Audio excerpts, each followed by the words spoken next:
அஞ்சருப்பு சோளக்காட்டுக்கு இன்றைக்கி களை வெட்டுறதுக்கு தாங்க ஆளுங்க வர சொல்லியிருந்தாங்க. நானும் அம்மா உங்களுக்கு டீ கொண்டு வந்தோமா, வந்துட்டு அம்மா இங்கேயே களை வெட்டுற பக்கமே இருந்து நான் களை வெட்டிட்டு வரேன், நீ போ அப்படின்னு சொல்லிட்டாங்க. நேற்றுக்கே வர சொல்லியிருந்தேன். நேற்றுக்கு வந்து களை வெட்டியிருந்தாங்கன்னா காடு கொஞ்சம் இதாக பொது பொதுப்பாக இருந்திருக்குங்க. இன்றைக்கி கொஞ்சம் காடு இருகலாக இருக்குது. அம்மா நான் கொஞ்சம் நேரம் வெட்டிட்டு வரேன் அவங்க கூட சேர்ந்து, நீ போய் மாட்டுக்கெல்லாம் தட்டை போடு அப்படின்னாங்க. இன்றைக்கி அவ்வளோ வேகமாக நாங்கள் மெனக்கெட்டு இந்த தட்டை பச்சை தட்டை அறுத்து கொண்டு வந்து வச்சுருக்கோங்க. நைட்டு போட சொல்லி அதை போடாமல் எங்கள் அப்பா வரத்தட்டை எடுத்து எல்லாத்துக்கும் போட்டு வச்சுருக்காங்க.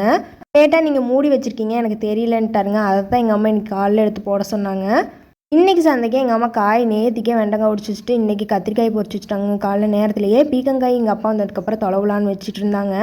ஃபோன் பண்ணி கேட்டால் நான் வர மணி 3 மேலே ஆகும், நீங்களே தொலைக்கோங்க அப்படின்ட்டாருங்க. சரின்னு அதுக்கப்புறம் குச்சி எடுத்துகிட்டு போய் நானும் எங்கள் அம்மாவுமே தொலைவி எல்லாத்தையும் பொரிச்சிட்டோம். இந்த கொடியெல்லாம் இந்த கம்பி வேலி மேலே ஏறுறதுங்க. இந்த பக்கத்து தோட்டத்தை ஆடு வந்து மேயும் போது பிடிச்சி இழுத்து இழுத்து கடிச்சு விட்ருது. பேக்கிங் பண்ணி வச்சுருந்தேன். கரெக்டாக வண்டியில் கட்டி விட்றதுக்கு எங்கள் அப்பா வந்துட்டாங்க.